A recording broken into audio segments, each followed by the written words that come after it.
Hi guys, welcome to Arun rich Kannada YouTube channels. ಇವತ್ತಿನ ವಿಡಿಯೋದಲ್ಲಿ third year B option Kannada text book ಫೈನಲ್ಲಿ ಬರುವಂತಹ block 4ನಲ್ಲಿ ಘಟಕ 22ರ ಬಗ್ಗೆ ಉಪಭಾಷಾ ಭೇದಗಳ ಬಗ್ಗೆ ತಿಳಿದುಕೊಳ್ಳೋಣ.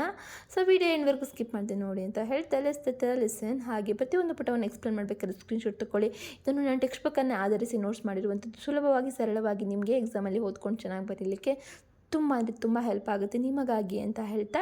ಸೊ ಪೀಠಿಕೆ ಭಾಷೆಯ ಒಂದು ಪ್ರದೇಶದಿಂದ ಮತ್ತೊಂದು ಪ್ರದೇಶಕ್ಕೆ ಬದಲಾಗುತ್ತಾ ಹೋಗುತ್ತದೆ. ಈ ಬದಲಾವಣೆಯಿಂದ ಉಚ್ಚಾರಣೆ, ಪದ ಬಳಕೆ, ವ್ಯಾಕರಣ ಹಾಗೂ ಮಾತಿನ ಶೈಲಿಯನ್ನು ವ್ಯತ್ಯಾಸಗಳು ಕಂಡುಬರುತ್ತವೆ.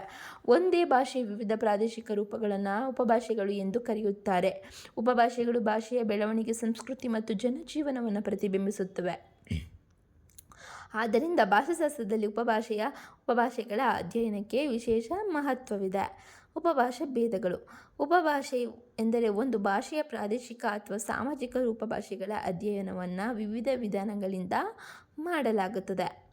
ಫಸ್ಟ್ ಒನ್, ವಿವರಣಾತ್ಮಕ ಅಧ್ಯಯನ. ಒಂದು ಉಪಭಾಷೆಯ ಉಚ್ಚಾರಣೆ, ಪದ ಸಂಪತ್ತು, ವ್ಯಾಕರಣ ಹಾಗೂ ವಾಕ್ಯ ರಚನೆಗಳನ್ನು ಅವು ಇರುವಂತೆಯೇ ವಿವರವಾಗಿ ಅಧ್ಯಯನ ಮಾಡುವ ವಿಧಾನವನ್ನು ನಾವೇನಂತ ಕರಿತೇವೆ? ವಿವರಣಾತ್ಮಕ ಅಧ್ಯಯನ ಎಂದು ಕರಿತೇವೆ. ಸೊ ವಿವರಣಾತ್ಮಕದ ಅಧ್ಯಯನದ ಮಹತ್ವವನ್ನು ನೋಡೋದಾದರೆ, ಉಪಭಾಷೆಯ ನೈಜ ಸ್ವರೂಪ ತಿಳಿಯುತ್ತದೆ, ಹಾಗೆ ಭಾಷೆಯ ವಿಶಿಷ್ಟಗಳನ್ನು ದಾಖಲಿಸಲು ಸಹಾಯಕವಾಗುತ್ತದೆ. ಸೊ ಇದನ್ನು ಕನ್ನಡದಲ್ಲಿ ವಿವರಣಾತ್ಮಕ ಅಧ್ಯಯನ ಅಂತ ಕರೆದರೆ, ಇಂಗ್ಲೀಷಲ್ಲಿ ಡಿಸ್ಕ್ರಿಪ್ಟಿವ್ ಸ್ಟಡಿ ಅಂತ ಕರೀತಾರೆ. ಸೊ ಸೆಕೆಂಡ್ ಒನ್, ತೌಲಾನಿಕ ಅಧ್ಯಯನ ಅಂದರೆ ಕಾಂಪರೇಟಿವ್ ಸ್ಟಡಿ ಅಂತ. ತೌಲಾನಿಕ ಅಧ್ಯಯನ ಎಂದರೆ ಎರಡು ಅಥವಾ ಹೆಚ್ಚು ಉಪಭಾಷೆಗಳನ್ನು ಹೋಲಿಕೆ ಮಾಡಿ ಅವುಗಳ ಸಾಮ್ಯತೆ ಮತ್ತು ಭಿನ್ನತೆಗಳನ್ನು ತಿಳಿಯುವ ಅಧ್ಯಯನವನ್ನು ತೌಲಾನಿಕ ಅಧ್ಯಯನ ಎಂದು ಕರೆಯುತ್ತಾರೆ. ಉದಾಹರಣೆಗೆ, ಮೈಸೂರು ಕನ್ನಡ ಮತ್ತು ಧಾರವಾಡ ಕನ್ನಡದ ಹೋಲಿಕೆ, ಕರಾವಳಿ ಕನ್ನಡ ಮತ್ತು ಉತ್ತರ ಕರ್ನಾಟಕ ಕನ್ನಡದ ಹೋಲಿಕೆ. ಮಹತ್ವ: ಭಾಷೆಗಳ ನಡುವಿನ ಸಂಬಂಧವನ್ನು ತಿಳಿಯಬಹುದು, ಭಾಷೆಯ ಬೆಳವಣಿಗೆಯ ಕ್ರಮವನ್ನು ಅರ್ಥ ಮಾಡಿಕೊಳ್ಳಬಹುದು. ಥರ್ಡ್ ಒನ್, ಐತಿಹಾಸಿಕ ಅಧ್ಯಯನ, ಹಿಸ್ಟೋರಿಕಲ್ ಸ್ಟಡಿ. ಉಪಭಾಷೆ ಕಾಲಕ್ರಮೇಣ ಹೇಗೆ ಬದಲಾದವು ಮತ್ತು ಬೆಳೆಯಿತು ಎಂಬುದನ್ನು ಅಧ್ಯಯನ ಮಾಡುವ ವಿಧಾನವನ್ನು ನಾವು ಐತಿಹಾಸಿಕ ಅಧ್ಯಯನ ಎಂದು ಕರೆಯುತ್ತೇವೆ. ಮಹತ್ವ: ಭಾಷೆಯ ಇತಿಹಾಸ ತಿಳಿಯುತ್ತದೆ, ಪದಗಳ ಮೂಲ ಬೆಳವಣಿಗೆಯನ್ನು ತಿಳಿಸುತ್ತದೆ. ಫೋರ್ತ್ ಒನ್, ವ್ಯಕ್ತಿ ಭಾಷೆ ಅಂದರೆ ಐಡಿಯೋಲೆಕ್ಟ್. ಒಬ್ಬ ವ್ಯಕ್ತಿಯ ಬಳಸುವ ವಿಶಿಷ್ಟ ಮಾತಿನ ಶೈಲಿಯನ್ನು ವ್ಯಕ್ತಿ ಭಾಷೆ ಎಂದು ಕರೆಯುತ್ತಾರೆ. ಉದಾಹರಣೆಗೆ, ಒಂದೇ ಊರಿನ ಇಬ್ಬರು ವ್ಯಕ್ತಿಗಳು ಮಾತನಾಡುವ ಶೈಲಿಯಲ್ಲಿಯೂ ವ್ಯತ್ಯಾಸ ಇರಬಹುದು. ಮಹತ್ವ: ವ್ಯಕ್ತಿಯ ಶಿಕ್ಷಣ, ಪರಿಸರ ಮತ್ತು ಅನುಭವದ ಪ್ರಭಾವವನ್ನು ತಿಳಿಸುತ್ತದೆ. ಫಿಫ್ತ್ ಒನ್, ಉಪಭಾಷೆ. ಒಂದು ಭಾಷೆಯ ಪ್ರಾದೇಶಿಕ ಅಥವಾ ಸಾಮಾಜಿಕ ರೂಪವನ್ನು ಉಪಭಾಷೆ ಎಂದು ಕರೆಯುತ್ತಾರೆ.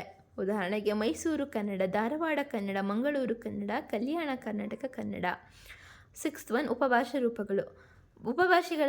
ಉಪಭಾಷೆಗಳು ಪ್ರದೇಶ, ಸಮಾಜ ಮತ್ತು ವೃತ್ತಿಗೆ ಅನುಗುಣವಾಗಿ ವಿವಿಧ ರೂಪಗಳಲ್ಲಿ ಕಂಡುಬರುತ್ತವೆ. ಗ್ರಾಮೀಣ ಉಪಭಾಷೆ, ನಗರ ಉಪಭಾಷೆ, ಜಾನಪದ ಉಪಭಾಷೆ, ಹಾಗೆ ಬುಡಕಟ್ಟು ಉಪಭಾಷೆ. ಸೆವೆಂತ್ ಒನ್, ಕನ್ನಡದ ಉಪಭಾಷೆಗಳು. ಕನ್ನಡ ಭಾಷೆಯಲ್ಲಿ ಅನೇಕ ಉಪಭಾಷೆಗಳಿವೆ. ಮುಖ್ಯವಾಗಿ ಪ್ರಾದೇಶಿಕ ಮತ್ತು ಸಾಮಾಜಿಕ ಉಪಭಾಷೆಗಳಾಗಿ ವಿಂಗಡಿಸಲ್ಪಟ್ಟಿದೆ. ಮೊದಲನೆಯದು ಪ್ರಾದೇಶಿಕ ಉಪಭಾಷೆಗಳು ಅಂದರೆ ಪ್ರದೇಶದ ಆಧಾರದ ಮೇಲೆ ರೂಪುಗೊಂಡ ಉಪಭಾಷೆಗಳನ್ನು ಪ್ರಾದೇಶಿಕ ಉಪಭಾಷೆಗಳು ಅಂತ ಕರಿತೇವೆ.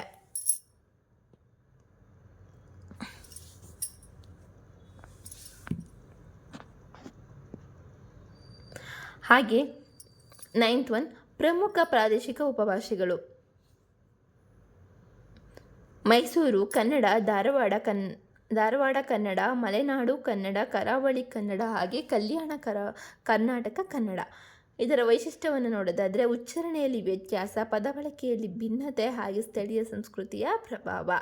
10th, ಸಾಮಾಜಿಕ ಉಪಭಾಷೆಗಳು. ಸಮಾಜದಲ್ಲಿನ ಜಾತಿ, ವ್ಯಕ್ತಿ, ಶಿಕ್ಷಣ, ಧರ್ಮ ಮತ್ತು ಸಾಮಾಜಿಕ ಹಿನ್ನೆಲೆಯ ಆಧಾರದ ಮೇಲೆ ಉಂಟಾಗುವ ಭಾಷಾ ರೂಪಗಳನ್ನು ಸಾಮಾಜಿಕ ಉಪಭಾಷೆಗಳು ಅಂತ ಕರಿತೇವೆ. ಹಾಗೆ ಉದಾಹರಣೆಗೆ, ರೈತರ ಭಾಷೆ, ಮೀನುಗಾರಿಕೆ ಭಾಷೆ, ವ್ಯಾಪಾರಿಗಳ ಭಾಷೆ, ವಿದ್ಯಾರ್ಥಿಗಳ ಭಾಷೆ. ವೈಶಿಷ್ಟ್ಯಗಳು: ವೃತ್ತಿಗೆ ಸಂಬಂಧಿತ ವಿಶೇಷ ಪದಗಳ ಬಳಕೆ, ಸಾಮಾಜಿಕ ಹಿನ್ನೆಲೆಗೆ ಅನುಗುಣವಾದ ಭಾಷಾ ಶೈಲಿ. 11th, ವಿಶಿಷ್ಟ ಪ್ರಾದೇಶಿಕ ಶಬ್ದರೂಪಗಳು.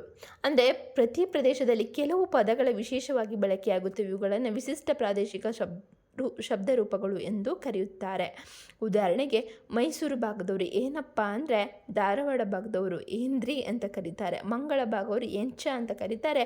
ಉತ್ತರ ಕನ್ನಡಕ್ಕೆ ಹೋದವರು ಏನು ಮಾಡ್ತೀಯಾ ಅಂತ ಕರೀತಾರೆ.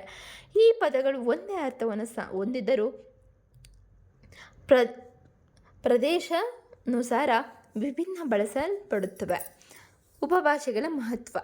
ಭಾಷೆಯ ವೈವಿಧ್ಯತೆಯನ್ನು ತಿಳಿಸುತ್ತದೆ, ಜನರ ಸಂಸ್ಕೃತಿ ಮತ್ತು ಜೀವನ ಶೈಲಿಯನ್ನು ಪ್ರತಿಬಿಂಬಿಸುತ್ತದೆ, ಜಾನಪದ ಸಾಹಿತ್ಯದ ಬೆಳವಣಿಗೆಗೆ ಸಹಕಾರಿಯಾಗಿದೆ, ಭಾಷೆಯ ಇತಿಹಾಸ ಮತ್ತು ಬೆಳವಣಿಗೆಯನ್ನು ತಿಳಿಸಲು ನೆರವಾಗುತ್ತದೆ, ಭಾಷಾಶಾಸ್ತ್ರದ ಅಧ್ಯಯನಕ್ಕೆ ಆಧಾರವಾಗುತ್ತದೆ. ಕೊನೆಯದಾಗಿ ಇದರ ಉಪಸಂಹಾರವನ್ನು ನೋಡೋಣ. ಉಪಭಾಷೆಗಳು ಒಂದು ಭಾಷೆಯ ಜೀವಂತ ರೂಪಗಳಾಗಿವೆ. ವಿವರಣಾತ್ಮಕ, ತೌಲನಿಕ ಮತ್ತು ಐತಿಹಾಸಿಕ ಅಧ್ಯಯನದ ಮೂಲಕ ಉಪಭಾಷೆಗಳ ಸ್ವರೂಪ ಮತ್ತು ಬೆಳವಣಿಗೆಯನ್ನು ಅರ್ಥ ಮಾಡಿಕೊಳ್ಳಬಹುದು. ಕನ್ನಡದಲ್ಲಿ ಪ್ರಾದೇಶಿಕ, ಪ್ರದೇಶ ಹಾಗೂ ಸಾಮಾಜಿಕ ಉಪಭಾಷೆಗಳು ಸಮೃದ್ಧವಾಗಿ ಕಂಡುಬರುತ್ತವೆ. ಅವುಗಳಲ್ಲಿರುವ ವಿಶಿಷ್ಟ ಪ್ರಾದೇಶಿಕ ಶಬ್ದರೂಪಗಳು ಕನ್ನಡ ಭಾಷೆಯ ಶ್ರೀಮಂತಿಕೆ ಮತ್ತು ವೈವಿಧ್ಯತೆಯನ್ನು ಪ್ರತಿಬಿಂಬಿಸುತ್ತವೆ. ಇದಾಗಿತ್ತು ಇವತ್ತಿನ lesson. Thank you for watching ಅಂತ ಹೇಳ್ತಾ, ಹಾಗೆ ನಿಮ್ಗೆ ಇಷ್ಟ ಆಗಿದ್ದಲ್ಲಿ ಲೈಕ್ ಮಾಡಿ, ಹಾಗೆ ನಿಮ್ಮ ಅನಿಸಿಕೆಗಳನ್ನ ಕಮೆಂಟ್ ಮೂಲಕ ತಿಳಿಸಿ, ಹಾಗೆ ನಿಮ್ಮ ಫ್ರೆಂಡ್ಸ್ಗಳಿಗೂ ಕೂಡ ಶೇರ್ ಮಾಡಿ, ಹಾಗೆ ಎಕ್ಸಾಮ್ಗೆ ಚೆನ್ನಾಗಿ ಓದ್ಕೊಳ್ಳಿ ಅಂತ ಹೇಳ್ತಾ, ಹಾಗೆ ಇನ್ನು ಹೆಚ್ಚಿನ ವಿಡಿಯೋಸ್ಗಾಗಿ ಸಬ್ಸ್ಕ್ರೈಬ್ ಮಾಡಿ, ಹಾಗೆ ಪಕ್ಕದಲ್ಲಿರೋ ಬೆಲ್ ಐಕಾನ್ನ ಕ್ಲಿಕ್ ಮಾಡಿ, ಆಲ್ ನೋಟಿಫಿಕೇಶನ್ ಮೇಲೆ ಕ್ಲಿಕ್ ಮಾಡಿ ಅಂತ ಹೇಳ್ತಾ, see you in next video. Bye, take care.